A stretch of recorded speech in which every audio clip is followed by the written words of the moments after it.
দেবভূমি ভারতে যুগে যুগে অবতার রূপে জন্মেছেন স্বয়ং ঈশ্বর। এমনই এক দিব্য জীবন যার সাথে কথোপকথনে সেই সাক্ষাৎকার তুলে এনেছিলেন শ্রী মহেন্দ্রনাথ গুপ্ত। শ্রী গদাধর চট্টোপাধ্যায় হুগলি জেলার কামারপুকুরে জন্মগ্রহণ করেন এবং পরবর্তীকালে দক্ষিণেশ্বর কালী মন্দিরে কঠোর সাধনায় সিদ্ধিপ্রাপ্ত হন।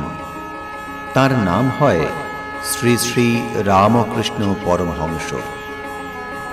শ্রী শ্রী রামকৃষ্ণ কথামৃত শ্রী রামকৃষ্ণের বাণীর অমৃত। ইহা একটি বাংলা 5 খণ্ডের রচনা, যা মহেন্দ্রনাথ গুপ্তের কথোপকথন। শ্রী শ্রী রামকৃষ্ণ কথামৃত একটি পবিত্র ধর্মগ্রন্থ হিসাবে অনুসারীদের মধ্যে সম্মানিত। আপনারা শুনছেন দেবভূমি ভারতে শ্রী শ্রী রামকৃষ্ণ কথামৃতের 2য় খণ্ড।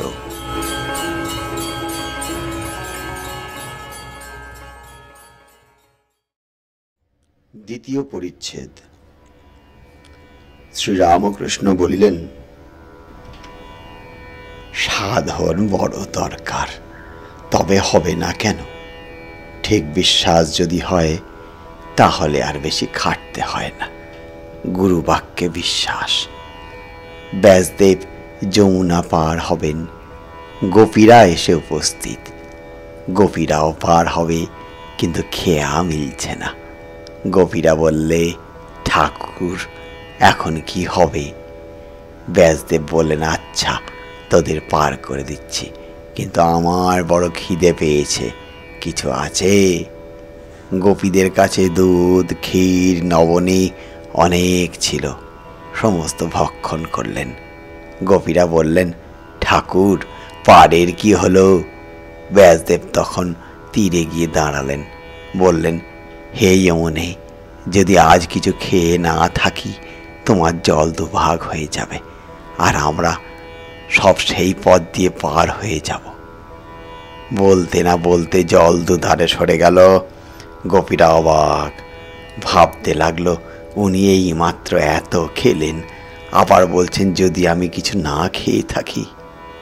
এই দৃঢ় বিশ্বাস, আমি না, হৃদয়ের মধ্যে নারায়ণ, তিনি খেয়েছেন। শঙ্করাচার্য এদিকে ব্রহ্মজ্ঞানী, আবার প্রথম প্রথম ভেদ বুদ্ধিও ছিল, তেমন বিশ্বাস ছিল না। চণ্ডাল মাংসের ভাঁড় লয়ে আসছে, উনি গঙ্গা স্নান করে উঠেছেন। চণ্ডালের গায়ে গা লেগে গেছে, বলে উঠলেন, এই তুই আমায় ছুলি?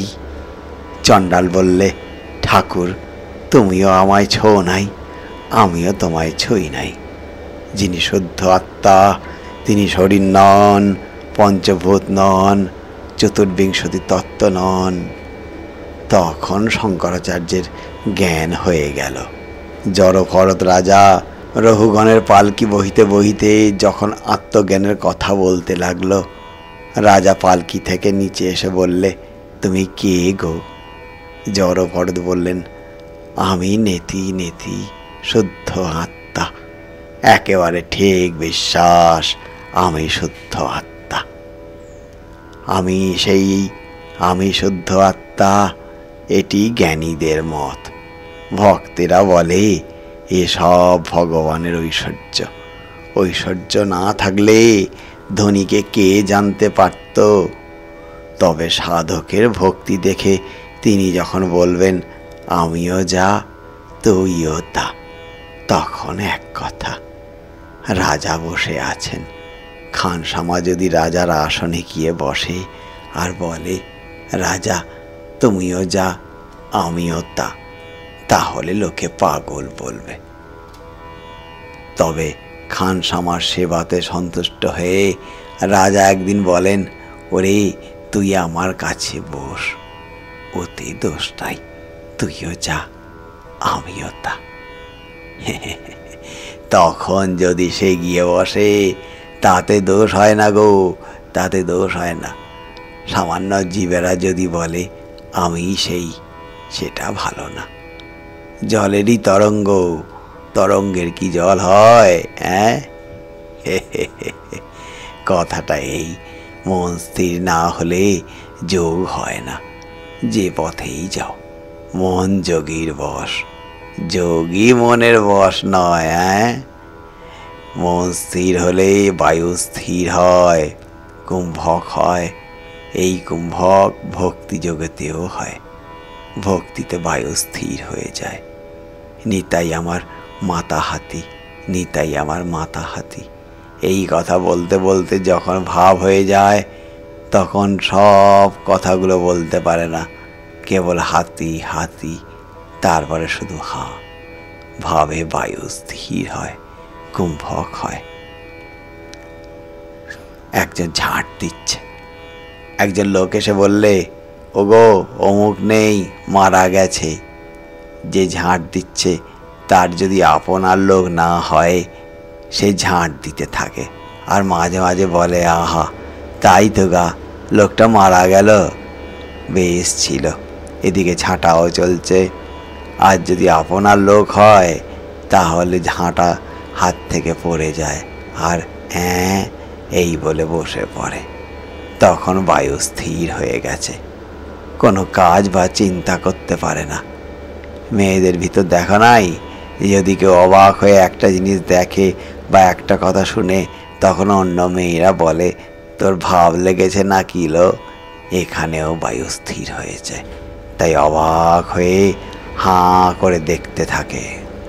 সোহং সোহং করলেই হয় না, জ্ঞানীর লক্ষণ আছে। নরেন্দ্রের চোখ সমুখ ঠেলা, এরও কপাল ও চোখের লক্ষণ ভালো। আর সব্বাইয়ের এক অবস্থা নয়।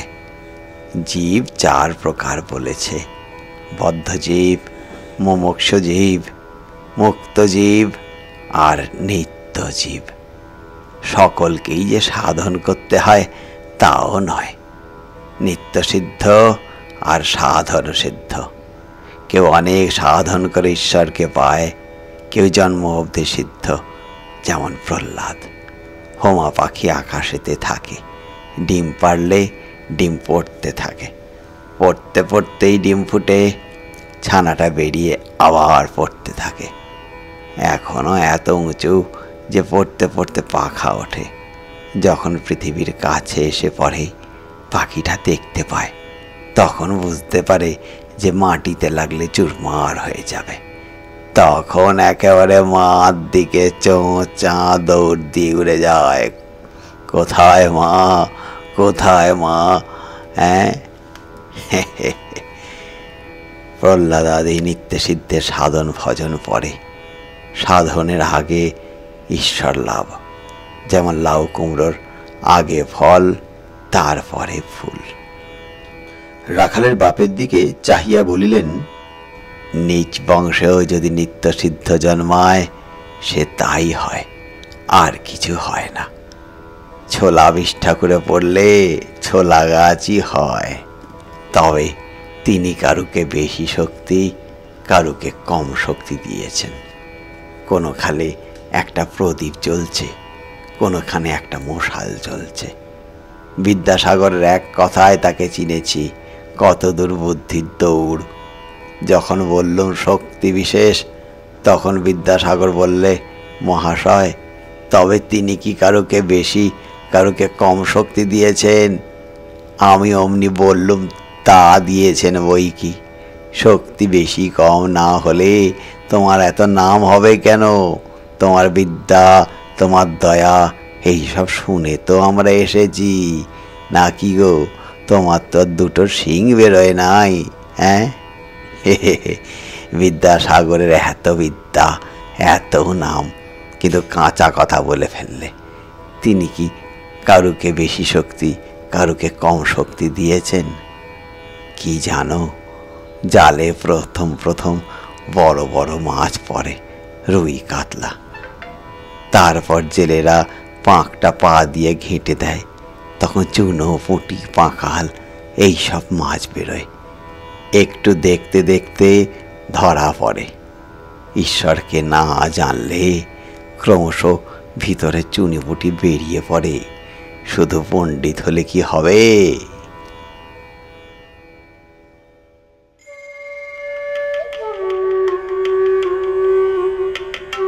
আপনারা শুনছেন শ্রীমকথিত শ্রী শ্রী রামকৃষ্ণ কথামৃত। প্রতিদিন আমাদের এই চ্যানেলে সম্প্রচারিত হচ্ছে শ্রী শ্রী রামকৃষ্ণ কথামৃতের এক একটি অধ্যায় পরিচ্ছেদ। আমাদের চ্যানেলটি থেকে শ্রী শ্রী রামকৃষ্ণ কথামৃত শোনার জন্য এই চ্যানেলটিকে লাইক এবং সাবস্ক্রাইব করে রাখুন এবং বেল আইকনে ক্লিক দিয়ে রাখুন, যাতে প্রতিদিন সময় মতন এটি আপনি শুনতে পান।